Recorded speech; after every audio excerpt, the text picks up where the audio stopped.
Chapter 1. Kate Phillips carefully navigated her Miata through the torrential downpour as she approached Great Smoky Mountains National Park. It had been a long, difficult drive from Nashville in the storm. What was she thinking, coming here on a night like this? If not for the mysterious business card with the newspaper clipping about the investigation into her uncle's recent death, she'd be safe at home right now. She didn't even know her uncle, had never met him. But a month ago, out of the blue, he sent her a letter to apologize for not being there when she'd needed him. He said he wanted to make it up to her. She'd never replied. Why should she? The man hadn't shown one iota of concern for her or her mother, not even when her mother passed away 14 years ago. Then suddenly, he has a change of heart? Still, Owen Bentley was her mother's only brother and the last link to her mother's family. That alone had persuaded Kate to come in search of answers about his death and make the impromptu trip that Sunday afternoon. Mac, her supervisor with the Marshal Service, had been urging her to take time off anyway. When she'd called him at home yesterday, right after she discovered the business card and clipping in her mail, he approved her 2-week vacation request over the phone. But with church, packing, and making last-minute arrangements, she'd left later today than she had wanted. Now, it was after dark, and the storm had become more threatening. She peered ahead into the gloom, not wanting to miss her turn. Lightning flashed, exposing a hooded man in the road. Images of his bandaged face and hand and his wild eyes instantly burned into Kate's memory like a scene from a horror movie. She jerked the steering wheel to avoid him and lost control. Her car skidded across the wet pavement, careening down a slope toward the woods. A large tree loomed ahead, but she was going too fast to stop. Turning the steering wheel and stomping the brakes, she made a frantic attempt to avert disaster. The crash of metal and glass was the last thing she heard before the airbag punched her in the face and chest. The tapping of rain roused her to her senses. Where was she? The collision had scrambled her brain. She raised her head and pushed the deployed airbag away. Battered and sore, she gingerly touched her face, tracing the liquid on her cheek. Was it blood? After flipping on the dome light, she touched her cheek again. Moisture, not blood. Phew! Kate glimpsed something big and dark to her right. Turning to see, she gasped at the massive tree occupying the space next to her. The sudden need for air compelled her to touch the button on her left. The window wouldn't open. She tried the door. Jammed. Lord, if this is a nightmare, please wake me up. A bright beam appeared in the distance, a man holding a flashlight. When he reached her car, he shouted through the glass, "Are you okay?" She nodded. "I'll be right back," he said, then disappeared. Alone in her confusion, Kate relied on her instincts. Shifting toward her door, she attempted to shove it open, but the ache in her left shoulder forced her to stop. The light returned. When she saw the man carrying a crowbar, she exhaled in relief. "I'll pry it open," he shouted. While he inserted the crowbar into the crack and pressed against it, using his body for leverage, she pushed from inside. The door gave way, and Kate lurched to the left. Her seatbelt prevented her from falling out, but aggravated her shoulder injury. Slowly, she righted herself and spotted the man bent over, fumbling through the wet autumn leaves. She stared at him as she massaged the top of her left arm. "What are you doing?" "I dropped my flashlight."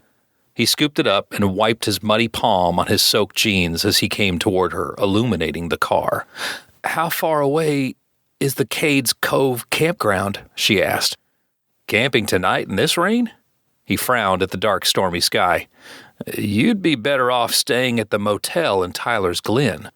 It's only 4 miles from here." He reached for her hand, and she jerked away. "It's all right." His voice was calm and reassuring. "I'm an EMT. I only want to check your pulse." "Oh." Allowing him to proceed, she watched him with a wary eye as he placed 2 fingers on her wrist. Not sure if she should thank him or draw her gun from her backpack. Where was her backpack anyway? She turned stiffly and looked over her shoulder. It lay pressed between the tree and the console. "Your pulse is fine." When he'd released her hand, he pointed to the passenger side of her Miata. "I wish I could say the same for your car. You're lucky to be alive." Reaching for her pack, she groaned in pain. He shined a flashlight toward her. "Don't worry about your stuff right now. Look at me." She squinted into the light. "Your pupils aren't dilated. That's a good sign." "But now I'm blind," she replied with a dry tone. "Only temporarily." She released her seatbelt and started to get out. "Whoa!" The man held up his hand, blocking her path. "Sit still for a minute while I call for a paramedic." As he made the call, Kate turned and yanked her backpack free. She set it on her lap and opened a pocket to feel inside. Her gun was still there. She retrieved her phone and waited until he'd finished talking to the dispatcher. "What did he say?" He slipped his cell phone in his pocket. "Unfortunately, all the paramedics are out on other calls. It's a busy night with the storm. We're under a tornado watch, too. It could be at least an hour before an ambulance arrives." "I can't wait that long." Lifting her pack, she struggled to her feet, but the sharp pain in her shoulder seized her. His brows pinched together as he gently coaxed her back to her seat. "Hey now, take it easy. Where's the pain coming from?" Setting her pack on the console, she considered his question, then touched her left shoulder. "Right here." Next, she pointed to her collarbone. "And here. It's a little sensitive around my eyes and nose, too." He carefully examined her face, shoulder, and clavicle area. "Nothing seems broken. You're probably bruised from the impact of the seatbelt and airbag. Are you experiencing any numbness in your feet or hands, or any neck or back pain?" His close attention spurred her heart to racing. She was glad he'd already checked her pulse. "No, mostly my shoulder." "That's good. However, I'd still like you to wait for the paramedics." "Thanks, but it's already dark, and I need to pitch my tent. Once I'm at the campground, I'll be fine." She used her phone to find her destination on a map. A gust of wind whistled in the trees as the rain morphed into sleet-like pellets. When she glanced up, the lines deepened on the man's forehead. "I can give you a lift," he said, "provided you agree to see a doctor in the morning." He seemed exceptionally accommodating, but she didn't want to take any chances with a stranger. Her job as a deputy marshal, in addition to having lived on the streets, had taught her to be extra cautious around people she didn't know. "Look, I appreciate your help, but I don't even know your name. I'll call for a park ranger or someone from the sheriff's department to take me." With the storm, they'll all be busy with emergencies. It could be hours before someone comes. He retrieved his wallet from his back pocket, then shined the light on his EMT identification card so she could see. "My name is David Jennings. I'm a volunteer firefighter. Sorry I didn't introduce myself earlier." Raindrops dribbled down his forehead into his eyes, making him grimace. "Now, let's get out of here before the storm gets worse." Lightning pierced the sky, followed by a loud boom. The noise triggered a flashback of the car accident. Kate shuddered at the memory. "Hey, it's okay." He spoke in a soft southern accent. "You know what they say about lightning. It never strikes twice in the same place." "Then this should be the safest place on Earth." A lightning bolt struck a tree nearby, sending sparks flying in the air. Kate winced as the deafening roar of thunder pounded her ears. David stared at the tree in amazement. "Then again, I never believed that old saying." He focused on her again. "Are you able to walk?" "Yes." She rose to her feet, defying her shoulder pain and eager to get out of the weather. "My truck is at the top of the embankment. Let's go." She went with him and climbed the slippery slope as rain mixed with hail pummeled the ground. When she stumbled, he placed his arm around her and protectively ushered her toward the road. She yelled over the wind and rain, "I'm fine. I don't need any help."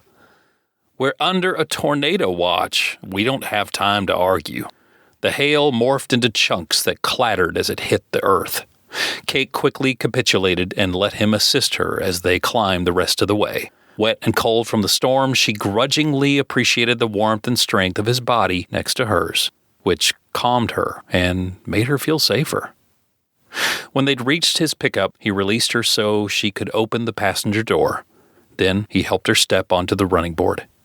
Once she was seated inside, he handed her his keys.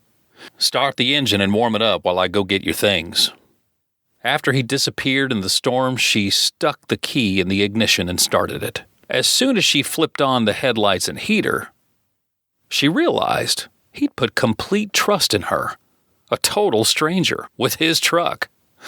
She could easily climb over the console and drive away, but how would she get her luggage and gear? Her gun. It was still in her backpack. She had to get it. David returned with his hands full. He opened the door to the driver's seat, and she twisted around, inciting her shoulder ache. "Where's my backpack?" "Right here." When he lifted it so she could see, she snatched it from his hands. "You're welcome."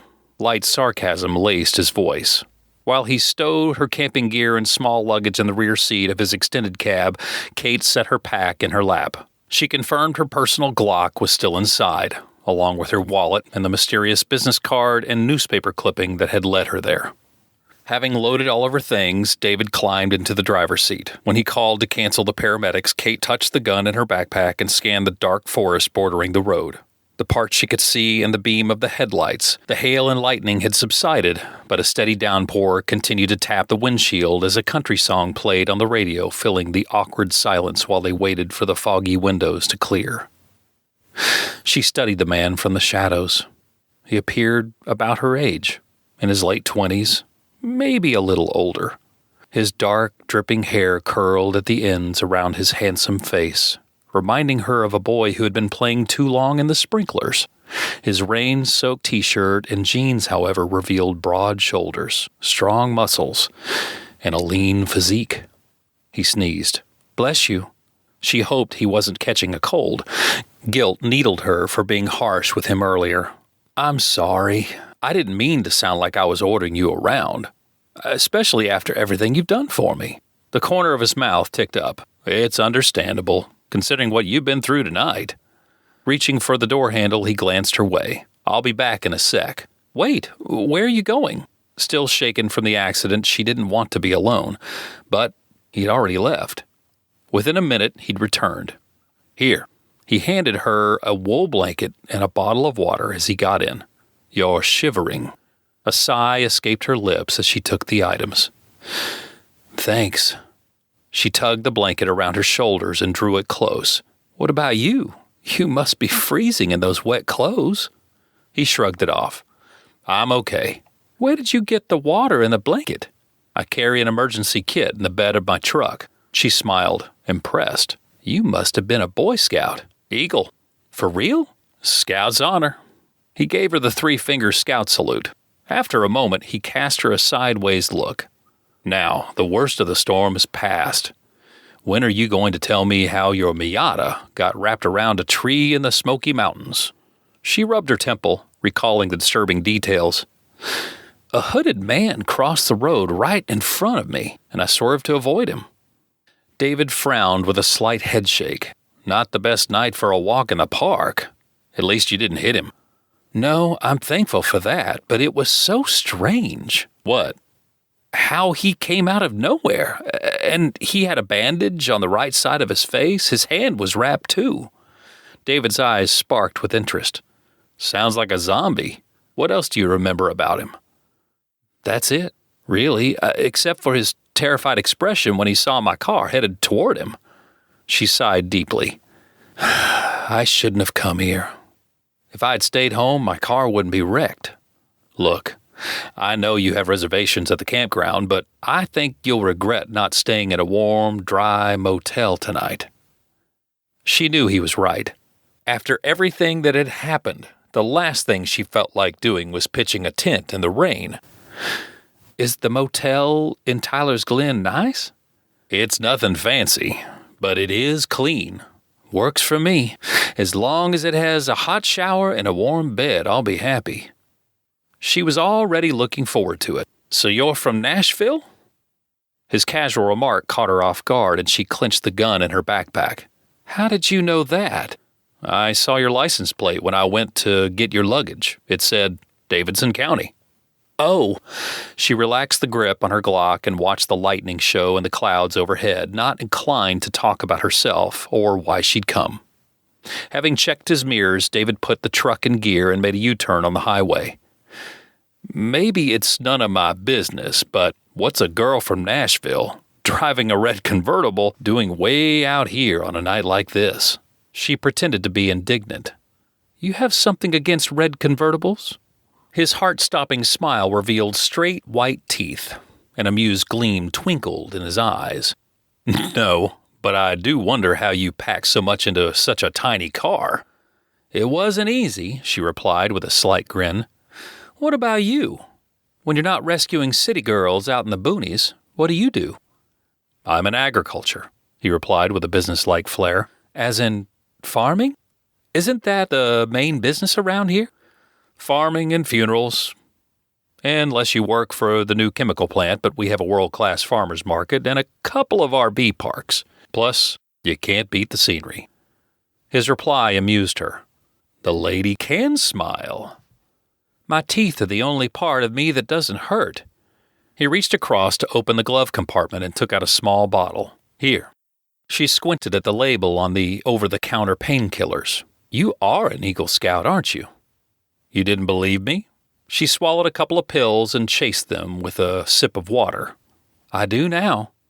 After setting the water bottle and pills in the console between them, she turned in his direction.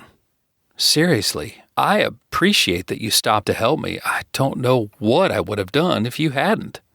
His eyes shifted in her direction. "I never could resist a red Miata convertible in distress. Hopefully, you'll be able to enjoy the rest of your camping trip." Until the mystery behind her uncle's death was solved, it would be hard for her to enjoy a vacation anywhere. They passed a reduced speed limit sign. The next one read, "Welcome to Tyler's Glen, population 2,047. A couple of minutes later, David turned onto what she assumed, in the dark and pouring rain, was Main Street. She caught a sight of a sign that confirmed it and remembered the Main Street address on the business card. Maybe David could help answer a few of her nagging questions without her having to divulge too much about herself and the reason she'd come. "So, this is Tyler's Glen. I just read an article about a man dying in a house fire here recently." Shadows obscured David's features as he glanced in her direction. "It was a propane tank explosion." "That's horrible. Did you know him?" He blew out a long breath. "Owen Bentley. He lived down the road from me." "Interesting. David and Owen were neighbors." She turned her attention to the road when David slowed the truck. They were approaching a large neon sign with the words "Tyler's Glen Motor Inn" in bright, garish letters. "Here we are." He drove into the parking lot and passed the long, one-story building with a string of efficiency units, stopping in front of the office. Kate looked at the nearly full parking lot. "I sure hope they still have vacancies. It is tourist season in the Smokies." David turned off the engine. This isn't exactly the Opryland Hotel. And it's Sunday night. You should be able to find a room. If not, Gina at the front desk will refer you to the bed and breakfast in town. It's only a block away.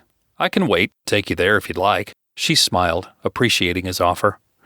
"You've done more than enough for me tonight. I can take it from here." When he got out, Kate set the blanket aside and zipped the pocket of her backpack. He opened the door to the back seat and reached for her belongings, peering at her over the console.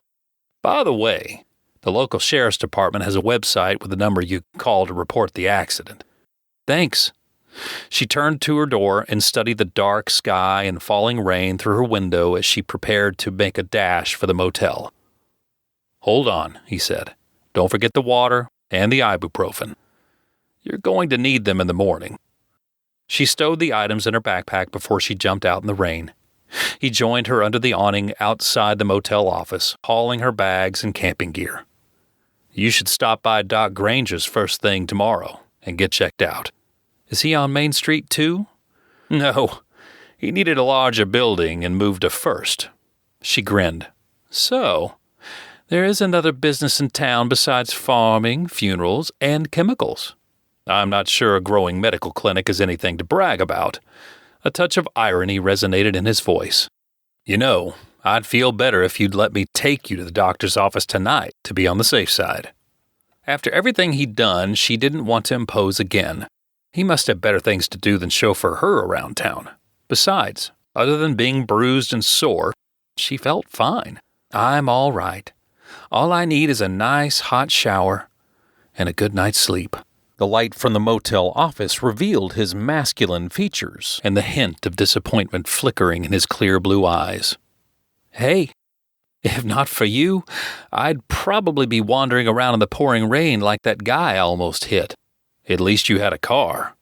"True, though I'm glad I didn't have to sleep in it tonight." She extended her hand to him in gratitude. "Good night, David. And thanks again for everything." He received her handshake with a humble smile. "Take care of yourself, and stay out of trouble, okay?" After the young woman entered the motel office, David waited outside long enough to make sure Gina had a room for her. He didn't want her to walk to the B&B in the rain. Through the large lobby window, he could see the attractive blonde with shoulder-length hair checking in. He'd been so consumed with helping her. He hadn't thought to ask her for her name and number. Now, he wished he had. She saw him and waved, giving him a nod to confirm she had a room. Satisfied, David returned to his truck. The temperature had dropped, making it feel colder than normal for mid-October, especially since he was completely soaked. Or maybe it was her mention of Owen's death that had triggered his sudden chill. With Owen gone, he wondered what would happen to his property. Guilt pricked him for thinking such thoughts. He remembered that Owen had started coming to church recently and even tried to talk to him a few times in passing, but after the way the old man had tricked his father, David couldn't bring himself to trust him. By the time David pulled out of the motel parking lot, the rain had slacked off. Stopping at an intersection, he recalled the woman's description of the man she'd almost hit. He sounded more like phantom than human, except for the bandages. Somewhere out there was an injured man who was lucky to be alive. Kate emerged from the small bedroom dressed in her pajamas, feeling refreshed after her long, hot shower. The mirror over the sink had revealed bruises forming on her face, shoulder, and chest. Fighting exhaustion and pain, she sat on the bed, carefully reclined until she rested against the sheets. It was good she had called the sheriff's office and her insurance company immediately after she'd checked in, before it got any later. The sheriff's deputy she'd spoken to had given her the number of a local car mechanic who worked long hours in town. She had called him next and asked him to tow her car to his shop. Her Miata was probably totaled, but she'd see what the mechanic had to say in the morning.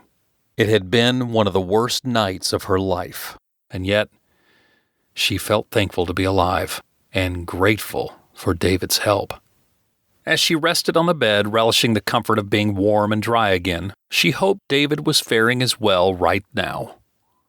Her Good Samaritan had been a real godsend, getting her out of that jam. When she first saw the blinding beam of his flashlight, she wondered if she had died and gone to heaven. His wet, wavy locks and tall, strong build gave the striking man an almost angelic appearance. She smiled, picturing him standing outside the motel office with his riveting blue eyes glittering under the awning. He might have an angelic side, but the warmth in his lingering gaze as he had said goodbye was more like flesh and blood. Reaching for her phone on the nightstand, she groaned from her aching muscles. She opened a photo of a smiling middle-aged couple and caressed the screen with her finger. Seeing Jim and Rose Tucker brought back happy memories of the times they'd shared together, and also a painful sense of loss. Jim, her father figure and a deputy marshal like herself, had been killed 4 years earlier in the line of duty, and Jim's wife, Rose, had recently died from cancer. Though Kate was an adolescent when they took her in 14 years ago, she thought of them as her parents. With Rose and Jim gone, Chase and Jenny Matthews were her closest family now, though they weren't related by blood. Once her mentor in the U.S. Marshal Service, Chase had always been like a big brother to her. Now, he and Jenny lived in Washington State, where he worked for a county sheriff's department. Kate couldn't have made it this far without Chase and Jenny's love and support. They had encouraged her to come and stay with them after Rose's funeral, but with Jenny now expecting her first baby, Kate didn't want to intrude. She missed them terribly. She hadn't felt this lonely since she was a teen living on the streets. The pain from her grief and sorrow hurt more than her bruises. Lord, If I have any family left, she prayed, help me to find them. She kept her head bowed for another moment until a sense of peace washed over her. Releasing a heavy sigh, she set her phone on the nightstand by her bed and grabbed her wallet next to it. She removed the business card that had led her to Tyler's Glen. After rereading Lester Crane's name and law office address on the front, she turned it over to see again the anonymous printed note glued to the back. Contact Lester Crane in Tyler's Glen, Tennessee. Tell him your mother was Owen Bentley's sister.